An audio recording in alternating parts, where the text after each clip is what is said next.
West Side Story. In 1961, there was a great movie that was highly celebrated. And tonight we can come and celebrate the passing of the torch, the reimagining of the great West Side Story, and celebrate the great Stephen Sondheim as well. I never seen you before. You're not Puerto Rican. Is that okay? I am so blessed to be the first Latina to play Maria on screen. It's an honor that is not lost on me, as Rita was the first to play Anita on screen and the only Latina in the first movie, and it's a legacy that I love to carry with me in my heart. There's a place for us. I don't know how to explain it. I don't know how I got so lucky.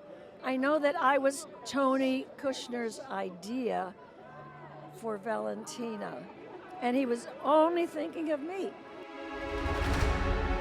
West Side Story as a Broadway musical is the godfather of all Broadway musicals, and so it was extremely intimidating to even attempt or even to dream of a reimagining based on the original 57 Broadway show. But I was blessed with a great cast and a great artistic sort of company, an ensemble of tremendous artists, the top of their independent craft and professions, and the rest hopefully will be history.